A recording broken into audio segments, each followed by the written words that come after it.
Hey everybody, I'm Michael Monaco. And I'm Bobby Salveson, and we are the Hazmat Guys, bringing you the knowledge and insight to make your job a little bit easier and safer. But before today's show, let's listen to our sponsors. From traditional headsets to in-ear communications, Cavcon offers rugged and reliable choices for any communication challenge and any harsh environment. Cavcon's award-winning Talk Through Your Ears technology is specifically designed for clear and consistent in-suit communications. Whether you're working from a quiet control room or responding to an incident in a full level A, Cavcom has the comm system that's right for you. Any suit, any respirator, any radio, any environment. Check them out at cavcominc.com, that's CAVCOMINC.com, or give them a call at 866-547-4988. Hey everybody, we have a great episode coming up today, but before we start the show, we want to share some exciting news from the Hazmat Guys. As some of you may know, we have been working on a hazmat drill book for quite some time, and we're pleased to announce that it is finally available on Amazon. This book was written by contributors from the hazmat community based all around the United States, and we think it will provide a ton of value for both you and your department. The title of the book is The National Emergency Response Hazmat Drills, 50 Drills to Improve Your Team, better known as NERD. No, this was not a mistake. Anyway, the goal of the book has been to help the hazmat community, and we hope that you'll take a moment to check it out and share it. We have the link in the show notes, and if you have a moment, please leave us a positive review in Amazon. We'd be very grateful. We wanted to get NERD on the bestseller list and give more exposure to our community. Again, the book is called National Emergency Response Hazmat Drills, 50 Drills to Improve Your Team, and there's both a paperback and Kindle version available. Thank you, everybody. Now let's get into the show. Hey everybody, and welcome back to another episode of the Hazmat Guys. This episode we are going to be talking about chemical agent monitors. Yeah, exciting stuff. I've been waiting all week to record this one. But well, let's see if we can do our job and throw some humor in there and make this not as dry. We luckily have some experience with at least most of the meters that we're going to be talking about, so we can throw in some things that we've seen with these meters that we do and don't like and have used and things along those lines. So maybe a couple war stories in with here would help would be the sugar that makes the medicine go down. That term. Yes, absolutely. But before we get into it, we have two shows that are coming up. Actually, they're in the next year. They're in 2019. We'll be going to Florida in 2019 to present our world famous You Suck at Teaching Hazmat, which is always a crowd favorite. Very animated, very fun class to perform and to, from what I understand, to actually watch. And then we're going to be in, I believe, Wisconsin, which is just around the corner. It's going to be in March. Is that for the chili zone? No, it's not for the chili zone. It's for the Wisconsin State Hazmat Conference, which I can get more dates and times as it comes in. But we're going to be putting that up on the website as well as with Florida up on the website. So if you guys want to come or you're coming, by all means, please come and see our show. And you can throw old cabbage and rotten tomatoes at us, which I've never seen it, but I really want it to happen to me. And by the time you hear this, keep your ear or eyes open. We got interviewed the other day. We did. It was delightful, and he sounds like Peppa Pig's dad. By Peppa Pig's dad. By Papa Pig. And for those of you that have kids, you're going to know exactly what we're talking about. A very good friend of ours. It'll be coming up very shortly, and when it does, we will be sure to tweet and all that other social media stuff that happens. Oh, yeah. You won't be able to turn away from it. Let's just put it that way. It'll be good. We're not shameless in any way, shape, or form. It was a good time. We had a great time on that conversation. So, speaking of shameless, guys, keep your eyes open for some of our lectures that we're starting to do online. The webinars. We're banging quite a few different topics out per month. We've got a few different classes. Generally, they're at night, but every once in a while there's a day class. So they're really, really good. They would be conference level lectures. So if you're sitting there and you're running a team and you want your team to get a good quality lecture, sign them up for it and take a class. Yeah. So today, chemical agent monitors. Cams. As it's so put in NFPA 472. And you know what? When we Cams. heard this thing, I'm like, chemical agent monitors. What does that mean? Like warfare, or is that a meter?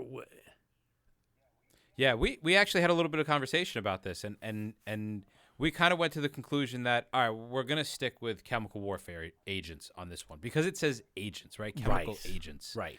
So we figured maybe we'll take our own liberties and being like, all right, we're going to interpret this as chemical. Let's interpret it for them. Crap that picks up chemical warfare agents.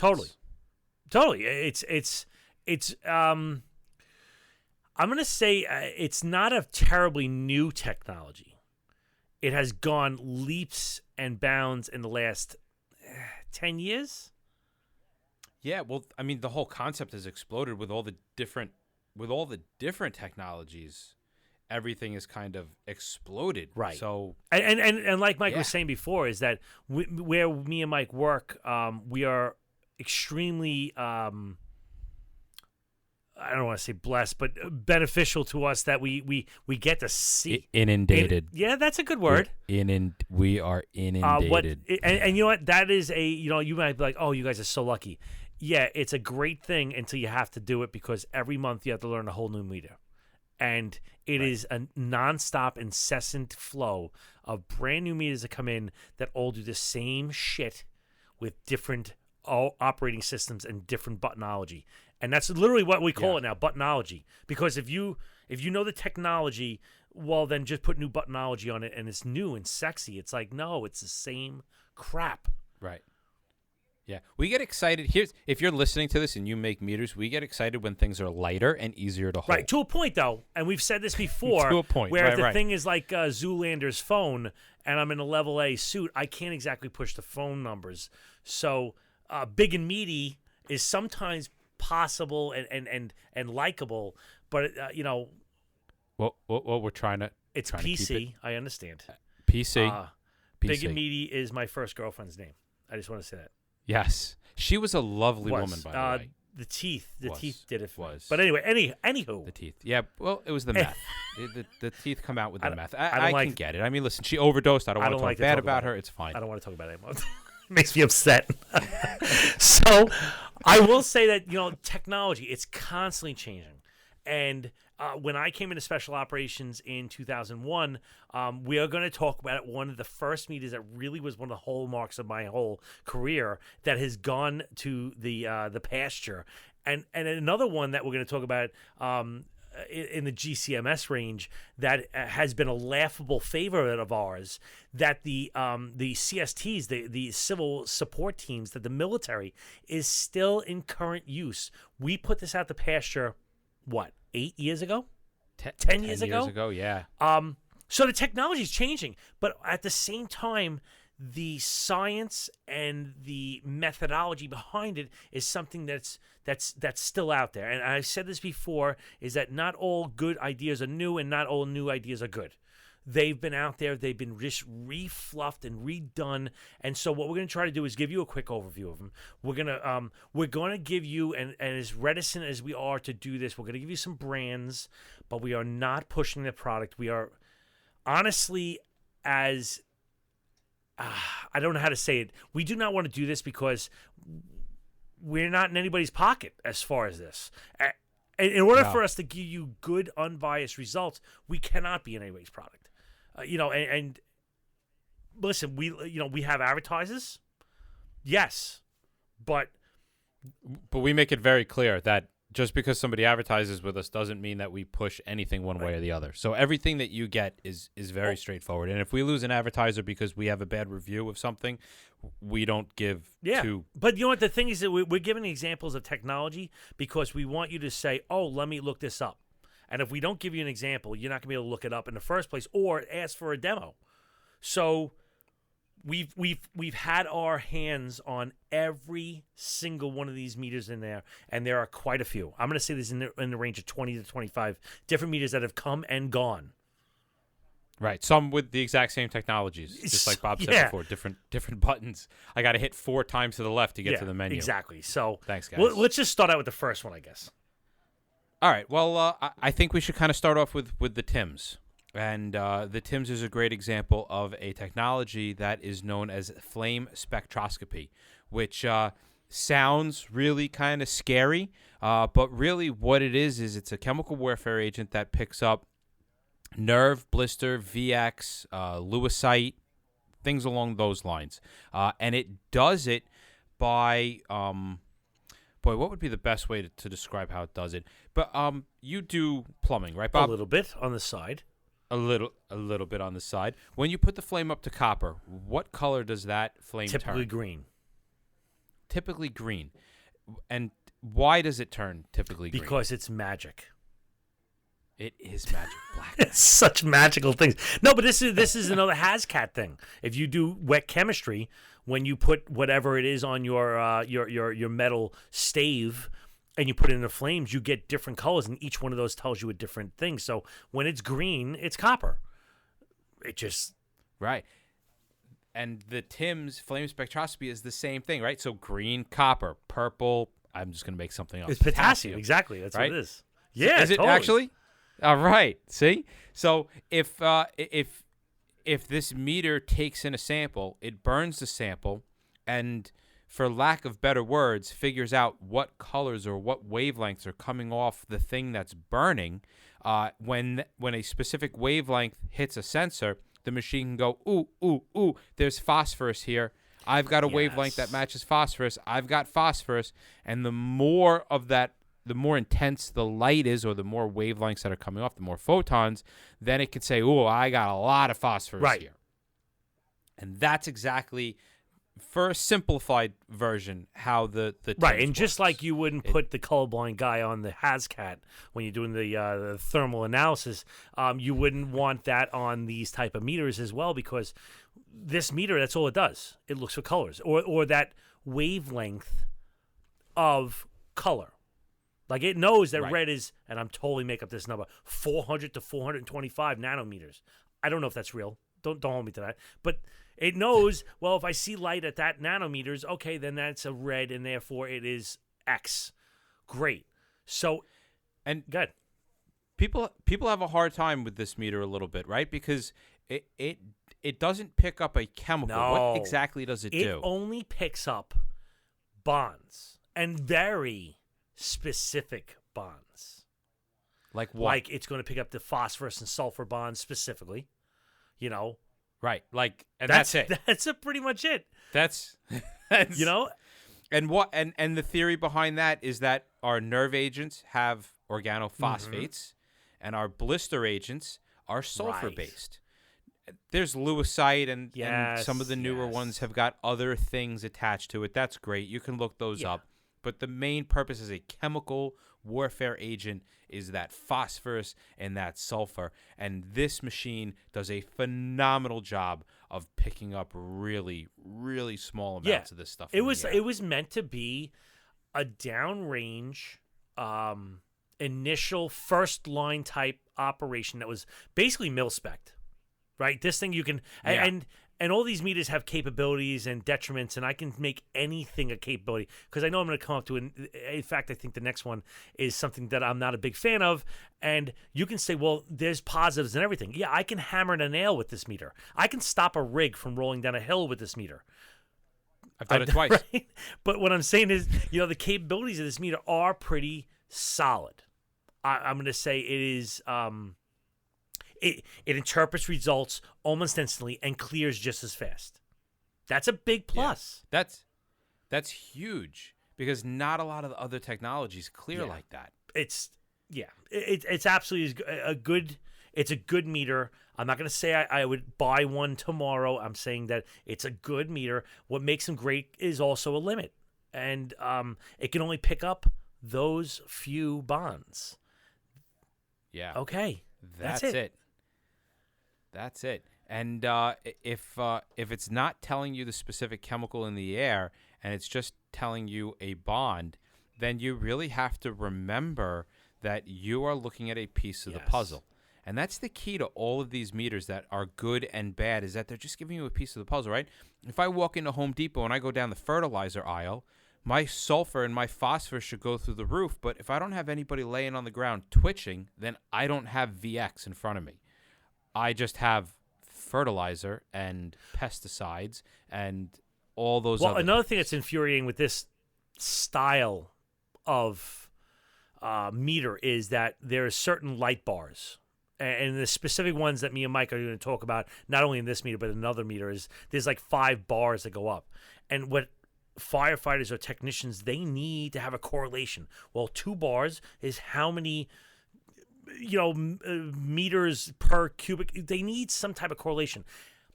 A number, something to yeah, hold they on need to feel good about it. And so, like, they can't just say, well, it's 3 out of 5. Well, that's pretty freaking bad. I got to move back. They need 3 means 110,000 nanopicometer. Do you really need that? And so I think that's a detriment. I would agree with you on that. And I have to say, now that you say that, every single class, people are like, yeah, but what does that mean? And my answer is usually first bar, bad.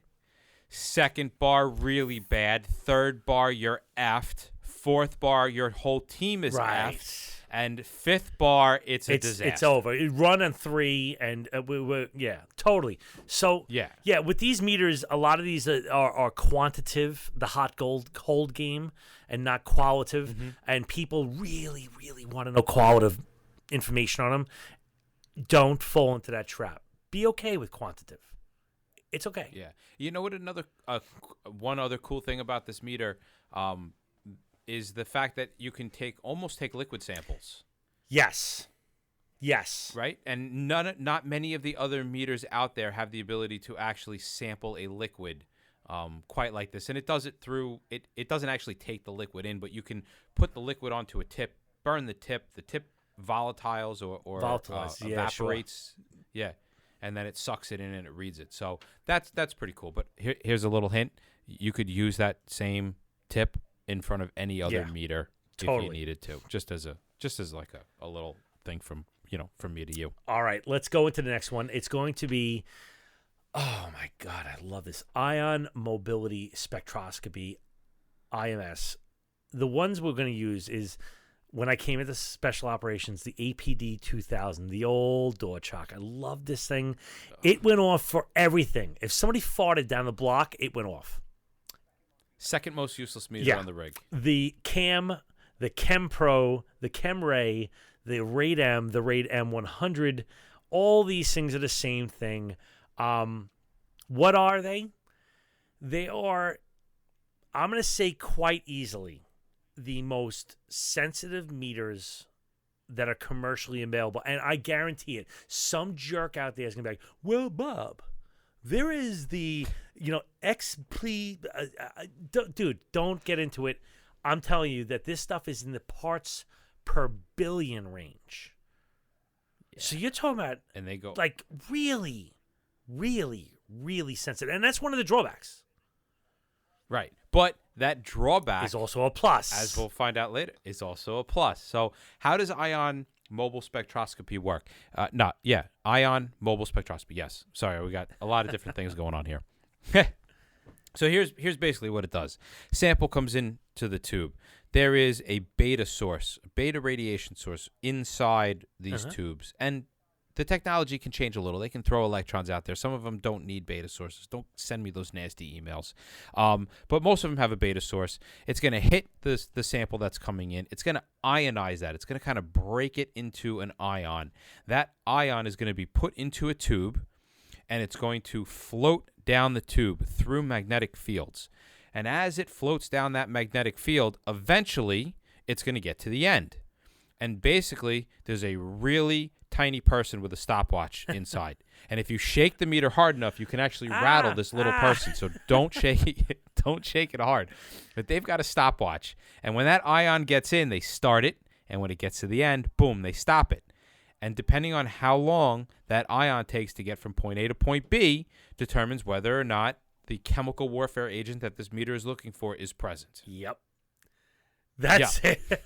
Honestly, that is probably one of the better explanations of how this whole thing works, because it is that simple. Like, it's just a tube and some plates and a timer. Yeah, that's it. Boop, boop. With a fan. 2 seconds. Right. we've got mustard gas, guys. Right? But the capabilities of it are that it is very, very, very sensitive, and it's capable of picking up things in really minute amounts. Right? That's kind of where this thing has its incredible pizzazz, right? Is that I'm really, and this is a mistake that we made for so long, that we kind of took this as a primary meter, right? Oh, boom, I'm going to grab this, I'm going to walk inside. And it wasn't, and we would walk into a school. Let's just say a school, for example. And by the way, this meter goes off for mouthwash, right? If I brush my teeth and grab this meter, it's going to go off. It goes off for floor wax. So I walk into a school, and if it's morning time and all the kids have brushed their teeth, the meter goes off. If the janitor just waxed the floor, the meter goes off. So guys would be like, this thing's useless, and they would throw it away. And I would say, no, it has a use. You're using it wrong. This is for when we've confirmed that we have chemical warfare agent. And now we're going to go through an area that's been isolated. It's either been cleaned or we're looking for it, and we are looking for that known agent. Yes, totally. Because if you go in there trying to sweep the floor, and I've heard guys say this, well, you can use it to check your gear if there's a fire, or you can. No, that's not what I want it for. It's not what I'm intending it for. No. In fact, all right, stupid me war story. One of my very first runs in hazmat, I was there for like a week and a half, and we had this guy, Timmy Regan. And, he was always like, he was that guy that kind of like would bring you under your wing and go. And we had a report of an explosion in the subway. We're only a couple years after 9/11 here, right? So, like, there's big signs, second devices, keep your eyes out for like this. So this is what's in our head. I'm like, wow, we got an explosion in the subway. This is it. Turned out later just to be a vault fire that exploded. But I brought down the APD 2000. It was slightly smoky. The thing went ballistic. And what do you think stupid me that didn't know any better did? I kind of went ballistic too. And I was like, holy shit, here we go. This is it. We are in the thick of it now. I put on my mask. I radioed my officer, and Timmy Regan comes by, and he just kind of like whacks the mask off my face. He's like, "You got to be kidding me, right?" He's like, "Go upstairs. We'll talk about this later." Shame on you, but shame. So yeah. So what are some of the limiting factors on this, Bob? All right, and this is what me and Mike were just alluding to before, is that as form factors get smaller and smaller, certain things physically have to change. This thing depends on a drift tube, right? Which is almost like, think of it like a drinking straw in the body of this thing. And as the form factor gets smaller, the drift tube gets smaller, and therefore the sensitivity gets smaller, and therefore you have more detection interference, and timing issues become more and more bigger. It's like if I have a problem. Bigger. So if I have a Pinto with a speedometer that goes up to 60 and I have a Ferrari that goes up to 200, my resolution changes for every movement of that ticker. That's a huge word. Can we just focus on Pinto? that word for a second? Which one, Pinto? No, resolution. Yes, Pinto. Pinto's a small car. All right. Resolution. Can you just give me what you mean by resolution? Let's say it's let's say I have 1 foot. Let's say 1 foot of distance, and I say that I want to divide that foot into 100, and I want to divide it into 10, and we can only go on those clicks: the 1, 2, 3, or the 10, 20, 30. Now, if I say, okay, it's 1 click up on the 1, 2, the 10 block one, well, automatically you got to go to 10. But if I say go 1 click up on the 1 to 100, it goes up to 1. Therefore, my resolution's much finer. And so if I was to increase that drift tube longer, my resolution goes up, my timing becomes easier, and therefore all of my readings get better.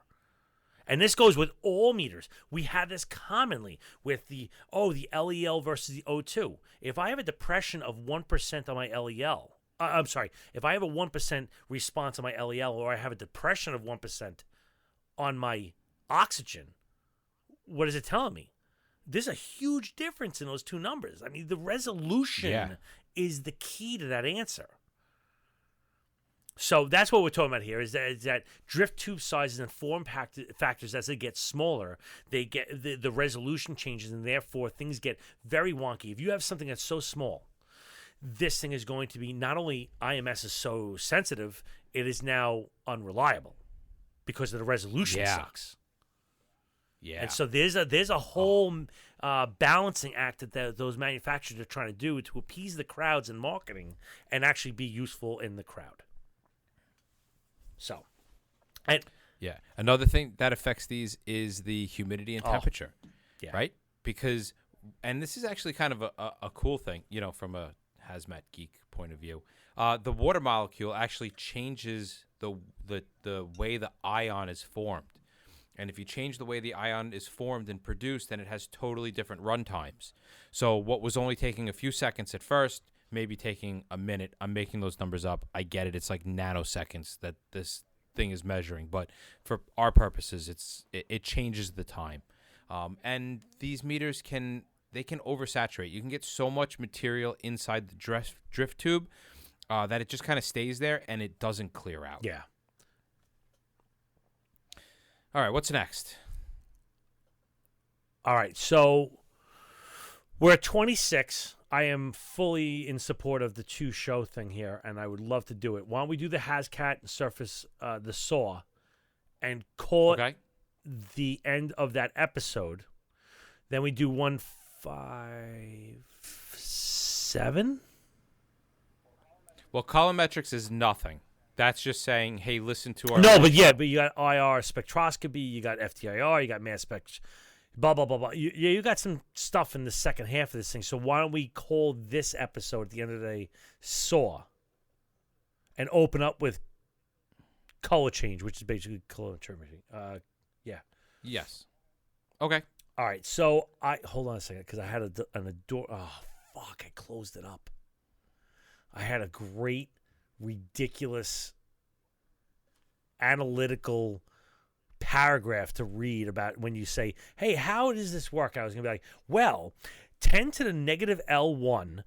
And I had a whole thing to read out, and I just lost it. So I will riff it. Son of a bitch. All right. I'm clicking it. All right. So, go ahead. All right. You got it? No, I was going to say, what's next on our list? So you open up with that. Okay. All right, Bob, what's next on our list? Well, now we got something that's, I'm going to say that the vast majority of the people listening to this have probably never even heard of, let alone played with. I would bet on it. It is something I think is a little bit more in the obscure range because you don't see many examples of it on the market. It's not sexy. You don't see a lot of models, and the models that are out there are very specific. What I'm talking about is Surface Acoustic Wave, or SAW. And the only ones that me and Mike have played with is the HazCad Plus. Yeah, actually, that's the only one that I know of. Not that I'm like a big meter guru guy, but same with me. You're right. Even walking through like the Baltimore shows and the Florida shows and the conference that we go to, I've never seen another sound or Surface Acoustic Wave. But it is out there. It is part of the NFPA 472 standard. We are going to review it. And what are they? They are a meter that picks up primarily chemical warfare agents, nuisance agents, and the like. It was a meter that we used extensively whenever we were going to something like like Mike said, the school. Explosion. The school with the possible or the probable mace release. It was something like that, right? But the question is, how do they work? Oh, that is a really good question. And you know what? I'm going to be honest with the Same crowd. with me. And I'm going to tell you, I don't know. Like, all right, it's listen. magic. I I went to school. I went to the University of Stony Brook for physics and chemistry and biology, and I cannot grasp how this damn technology works. I will be really honest with you, and I am honest with every single new person that comes into the hazmat. When they come to me with a question about this, I go, dude, I don't know. I don't know. This doesn't make any sense to me whatsoever. I lack the ability to grasp how this meter works. So it basically comes down to having two plates coated with a polymer, and the polymer is chemical specific. That's pretty much what I know out of it. So the rest of this crap that me and Bob are going to say real quick literally comes right out of a manual and a study. So let's just throw that out there. And all right. The saw operates with alternating voltage. Let me start this over again. The saw, I can't even read how this thing operates. The saw operates when an alternating voltage is applied to the input transducer, generating an alternating mechanical strain, tension or compression, that initiates a saw that travels along the surface of the substrate before converting back into an electrical signal by the output transducer. Now, hence the two major processes which contribute to the detection of the chemical CAs, right? We'll say CAs, just to keep it simple, with a saw device are the generation and charge of surface waves on a piezoelectric crystal plate and the sorption or desorption of chemicals on the surface. For these saws devices to selectively detect targeted chemicals, the propagation path of acoustic waves is coated with a selected polymer substance, and this is because the piezoelectric the piezoelectric crystal itself does not have the ability to track and sorb chemical targets. I'm so glad I gave you the big words. All right. The key to this, no, I don't know if this is the key because I don't understand this. A thin layer of poly substrate is normally chosen as the polymers may have many free, active sorption sites that can effectively sorb, yes, that's the word, S-O-R-B, sorb, the incoming chemical molecule.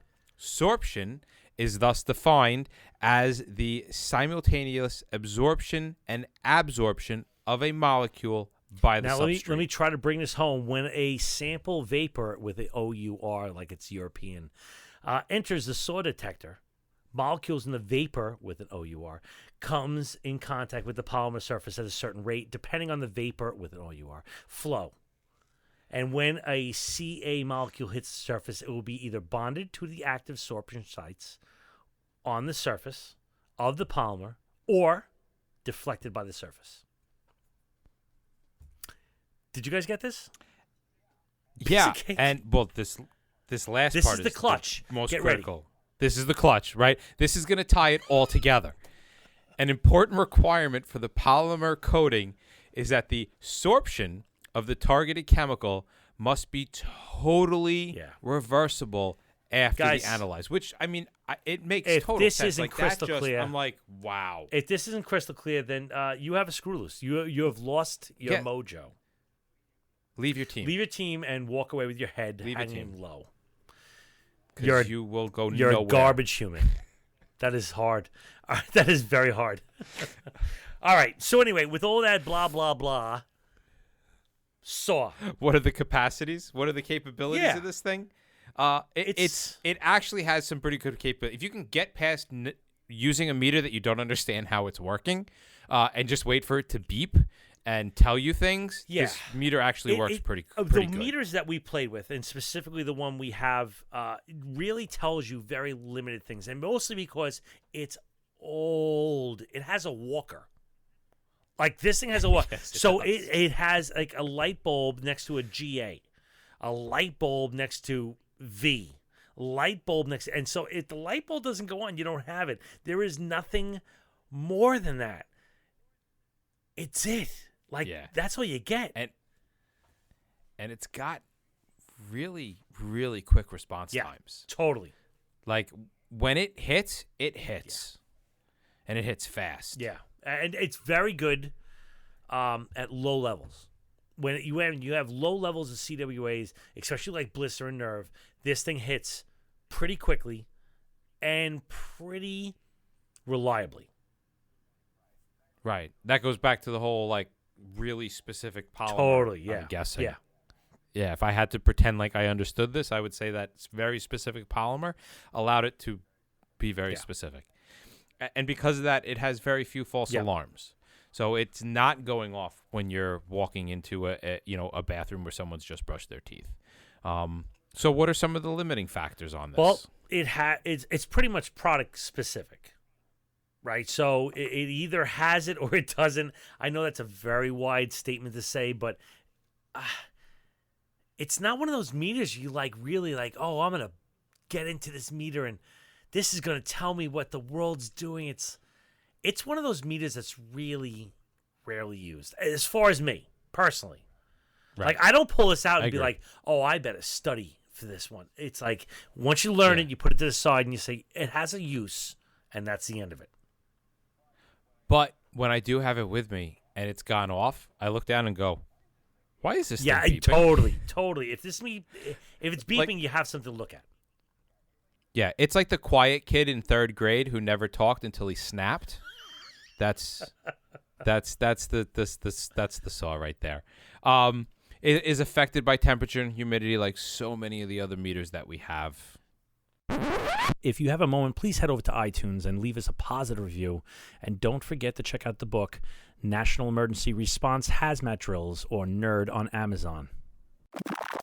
Well, that wraps up another episode of the Hazmat Guys. You can find us on Facebook, Twitter, and our YouTube channel at the Hazmat Guys.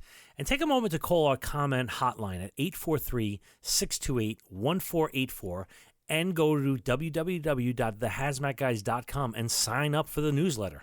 We seriously look forward to your feedback about any of the information provided, and we also want to hear about interesting incidents that you were a part of. So you can send us a note at feedback@thehazmatguys.com. And remember, any of the information that you share with us, if we put it on air, can always remain anonymous. Remember, guys, don't just get on the job. Get into the job.